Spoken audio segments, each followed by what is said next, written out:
अस्सलाम वालेकुम नाज़रीन, मां आहियां शुएब अली उमरानी ऐं तव्हां ॾिसी रहिया आहियो BR टाइम न्यूज़। सभ खां पहिरियां शामिल कंदासीं हीअ रिपोर्ट। पाक अफ़गान सरहद ते सूरत हाल कंट्रोल में आहे। अफ़गानिस्तान में हुकूमत ठाहिण जो इंतज़ारु करे रहिया आहियूं।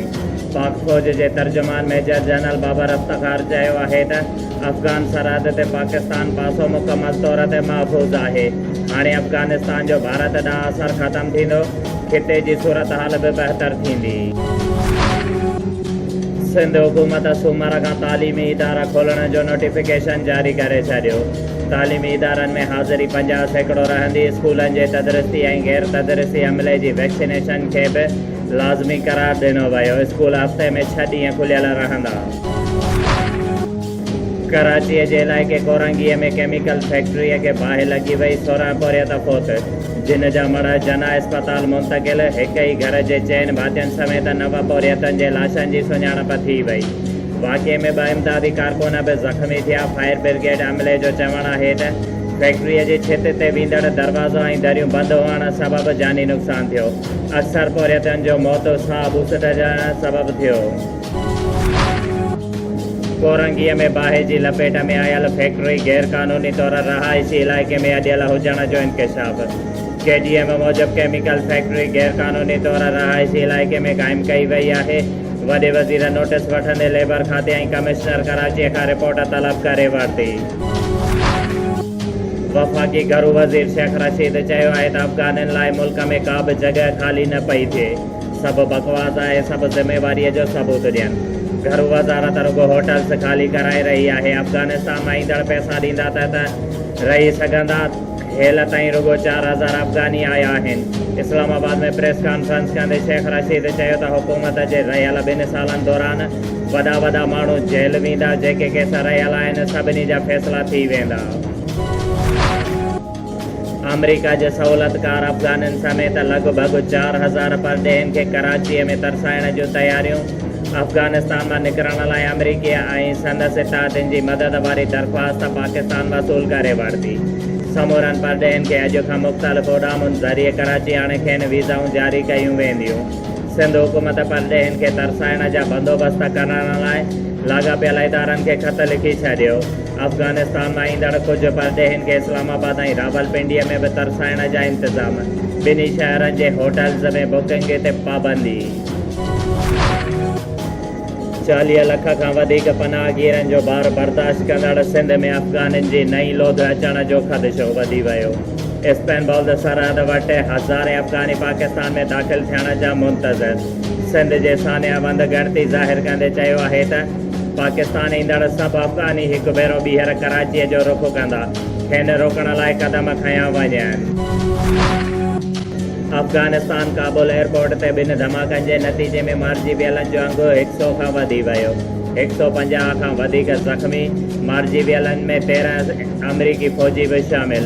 केतिरनि ई लाशनि जी सुञाणप न थी सघी। परॾेही मीडिया जे मुताबिक़ काबुल हवाई अॾे ते धमाकनि जी ज़िम्मेवारी दाइश क़बूल करे वरिती। पीपुल्स पार्टी चेयरमैन बिलावल भुट्टो पारां अफ़गानिस्तान में अमन अमान जी सूरत हाल ते ॻणती ज़ाहिर कंदे चयो आहे त काबुल एयरपोर्ट ते धमाकनि में परॾेहिनि बि अफ़गान शहरियुनि खे ज़िंदगियुनि खां महरूम करण इंसानियत ते हमिलो आहे। गैर मुस्तक़िम अफ़गाननि कंहिं जे बि मुफ़ाद में न आहिनि। वफ़ाक़ी वज़ीर फवाद चौधरीअ चयो आहे त अफ़गानिस्तान में पैदा थियल ख़ाल घणो ख़तरनाक आहे। आलमी क़ुवतुनि अफ़गानिस्तान जे अवाम खे अकेलो छॾियो त डफेर पैदा थींदो। ट्वीट कंदे फवाद चौधरीअ चयो त पाकिस्तान पंहिंजो ज़िम्मेवारानो किरदारु अदा करे पियो। पेट्रोलियम शयूं वधीक महांगियूं करण लाइ FBR नोटिफिकेशन जारी करे छॾियो। हुकूमत पारां पेट्रोलियम ते 10.55% सेल्स टैक्स लागू। हाई स्पीड डीज़ल ते 17%, गासलेट ते 6.70%, GST लागू। लाइट डीज़ल ते 0.2% वाध। सिंध हाई कोर्ट पीपुल्स पार्टीअ जी MPA शहनाज़ अंसारीअ जे क़त्ल केस ATC मां सेशन कोर्ट नौशर फिरोज़ मुंतक़िल करण जो हुकुम ॾेई छॾियो। जस्टिस मोहम्मद इक़बाल कलोड़ जी अदालत क़त्ल केस में जवाबदारनि जी दरख़्वास्तनि ते फ़ैसिलो ॿुधाईंदे हुकुम कयो त केस सेशन कोर्ट मुंतक़िल कयो वञे। सखर भरसा संग्रार मां अगवा ॼाणायल नींगरी पिरिया जो 9 ॾींहं गुज़रण बावजूदि पतो न पियो। वारड़ीअ जी बाज़ियाबीअ लाइ रते देर ऐं खानपुर महर में हिंदू बिरादर्स ऐं समाजी धुरियुनि जा एहतजाज। मोरो में शहरी अमन कमेटी मोरो पारां सिंध हुकूमत जे तालीमी इदारा बंदि रखण वारे अमल ख़िलाफ़ एहतजाजी मुज़ाहिरो कयो वियो, जंहिंमें सियासी समाजी अमले अदबी हल्के सां वास्तो रखंदड़ शागिर्दनि, नौजवाननि, दुकानदारनि, रक्षा यूनियन जे अॻुवाणनि समेत तालीम जे फलाई बहबूद लाइ सोचींदड़ शिरकत कई।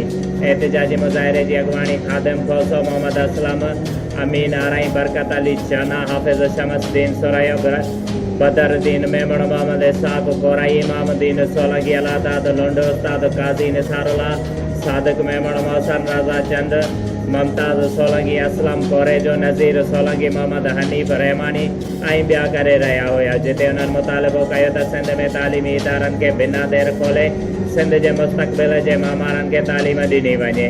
हुननि चयो त सिंध में तालीमी इदारनि खे कोरोना वबा जो जवाज़ ॼाणे बंदि त कयो वियो आहे, पर सिंध में मनशियात उरूज ते हली रही आहे, जंहिंजे करे नौजवान नसुल तबाहीअ तरफ़ वञी रहियो आहे। सिंध हुकूमत तालीमी इदारनि खे 1 तारीख़ खां खोलण वारे कयल ऐलान मुताबिक़ पूरी सिंध जा स्कूल खोले तालीमी सरसियो बहाल कयो वञे। ॿी सूरत में सख़्त एहतजाजी तहरीक शुरू कई वेंदी।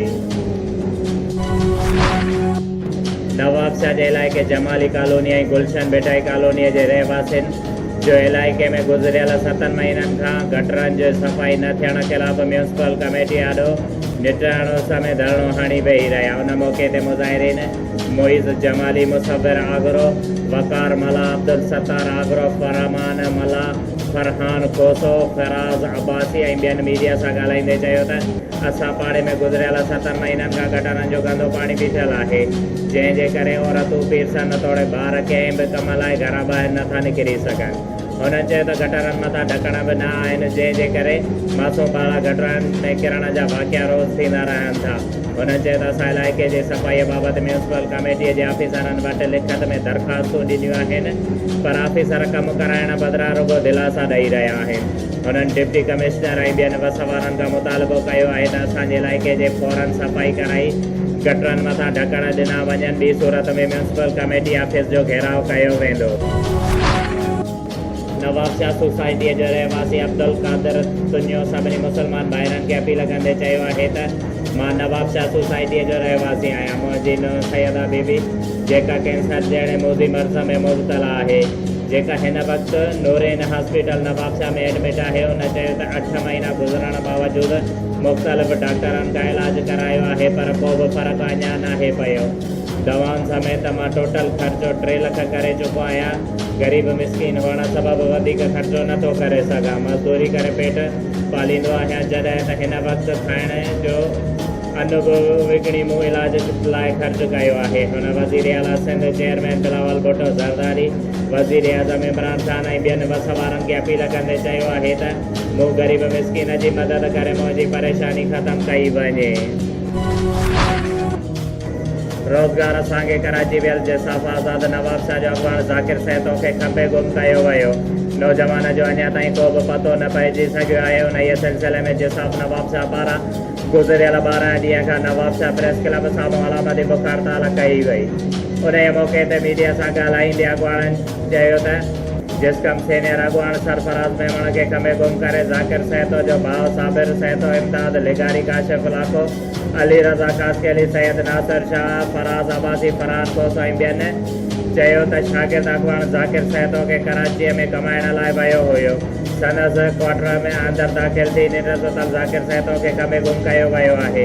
हुन चयो त ज़ाकिर सैतो खे सिंध सां इश्क जे ॾोह में जिबरी तौर खंबे गुम कयो वियो आहे। हुन चयो त असां मुसलसिल 12 ॾींहंनि खां बुख हड़ताल करे रहिया आहियूं, पर अञा ताईं ज़ाकिर सैतो खे बाज़ियाब न कयो वियो आहे। हुननि चयो त ज़ाकिर सैतो पुरअमन शागिर्द ऐं सियासी कारकुन आहे। अगरि ज़ाकिर सैतो जो को ॾोह आहे त हुनखे अदालत में पेश कयो वञे। ॿी सूरत में एहतजाज जो दाइरो वधायो वेंदो। शोएब अली उमराणीअ खे ॾींदा इजाज़त। वधीक ख़बरुनि ऐं अपडेट्स लाइ ॾिसंदा रहो BR टाइम न्यूज़।